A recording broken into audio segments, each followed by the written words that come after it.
మైనర్లకు వాహనాలు ఇవ్వద్దని పోలీసులు ఎంత అవగాహన కల్పిస్తున్నా కొంతమంది తల్లిదండ్రులకు చెవికెక్కడం లేదు. పిల్లలను అతి గారాబం చేసే కొంతమంది తల్లిదండ్రులు అడిగిందల్లా ఇస్తూ కూడా పిల్లలు పాడవడానికి వారు కూడా కారణమవుతున్నారు. వాహనాలతో రోడ్డెక్కే మైనర్లు అజాగ్రత్తగా బండి నడుపుతూ ప్రమాదాల బారిన పడడమే కాకుండా ఎదుటి వారిని కూడా ప్రమాదాల బారిన పడేలా చేస్తున్నారు. అయితే అక్కడి పోలీసులు మైనర్స్ డ్రైవింగ్ పై కొరడా జులిపించారు. మైనర్లతో పాటు వారి తల్లిదండ్రులను స్టేషన్కు పిలిపించి కౌన్సిలింగ్ ఇచ్చారు. మైనర్లకు వాహనాలు ఇస్తే తల్లిదండ్రులు కూడా శిక్షార్హులవుతారని వార్నింగ్ ఇచ్చారు పోలీసులు.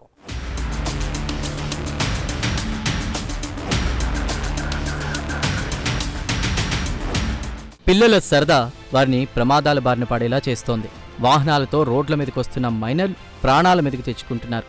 వారిని కట్టడి చేయాల్సిన తల్లిదండ్రులు కూడా తమకేం పట్టనట్లు వ్యవహరిస్తున్నారు. అయితే సూర్యాపేట జిల్లా పోలీసులు ఇప్పుడు దీనిపైనే సీరియస్గా దృష్టి పెట్టారు. వాహనాలతో రోడ్ల మీదకు వచ్చే మైనర్లను గుర్తించి వారి వాహనాలను స్వాధీనం చేసుకున్నారు. గత వారం రోజులుగా జిల్లా ఎస్పీ ఆదేశాల మేరకు పోలీసులు పట్టణంలో మైనర్స్ రైడింగ్స్ పై కొరడా జులిపిస్తున్నారు.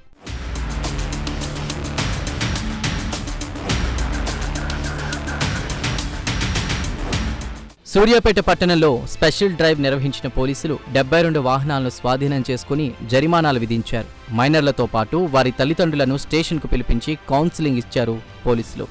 మైనర్లు డ్రైవింగ్ చేస్తూ పట్టుబడితే వారి తల్లిదండ్రులపై కూడా చర్యలు తప్పవని హెచ్చరించారు జిల్లా ఎస్పీ నరసింహ.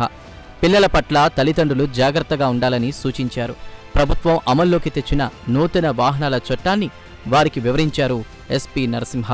సూర్యాపేట జిల్లా వ్యాప్తంగా మనం రోడ్డు ప్రమాదాలని నివారించాలనేటువంటి ఏకైక లక్ష్యంతో మైనర్ పిల్లలు ఎవరైతే డ్రైవింగ్ చేస్తున్నారో వాళ్ళ బండ్లని మనం అప్రహెండ్ చేసి వాళ్ళ తల్లిదండ్రులందరినీ కూడా ఈరోజు మనం ఈ సూర్యాపేట టౌన్ పోలీస్ స్టేషన్ లిమిట్స్లోకి పిలిపించి వాళ్ళని కౌన్సిలింగ్ చేసి వాళ్ళకు లీగల్ మోటార్ వెహికల్స్ యాక్ట్ ప్రకారం ఇటీవల వచ్చిన అమెండ్మెంట్ యాక్ట్ ప్రకారం వాళ్ళకు లీగల్గా ఏ శిక్షలు ఉన్నాయి, ఫైన్లతో పాటు జైలు శిక్ష అనేది కూడా ఉంది. అదే కాదు, మైనర్లని వెహికల్ ఇచ్చిన మైనర్లకి డ్రైవింగ్ చేయడానికి అవకాశం ఇచ్చిన తల్లిదండ్రులకి కానీ వెహికల్ ఓనర్స్ కానీ వాళ్ళ యొక్క సంరక్షకులకు కానీ వాళ్ళందరికీ కూడా ఎంవీ యాక్ట్ ప్రకారం ఉన్నటువంటి ప్రొవిజన్స్ని లీగల్ ప్రొవిజన్స్ని ఈరోజు మనం తెలియజేయడం జరిగింది. ఇక్కడికి అందరూ కూడా పెద్ద ఎత్తున దాదాపు సూర్యాపేట టౌన్, సూర్యాపేట రూరల్ సర్కిల్లో 73 వెహికల్స్, వాళ్ళ పేరెంట్స్, వాళ్ళ పిల్లలు అందరూ కూడా ఇక్కడికి రావడం జరిగింది. వాళ్ళందరికీ కూడా మంచి సత్ప్రవర్తనతో జీవితంలో ఉన్నత లక్ష్యాలను సాధించే వారిగా తీర్చిదిద్దాలనేటువంటి అంశాన్ని తల్లిదండ్రుల దృష్టికి తీసుకుపోవడం జరిగింది.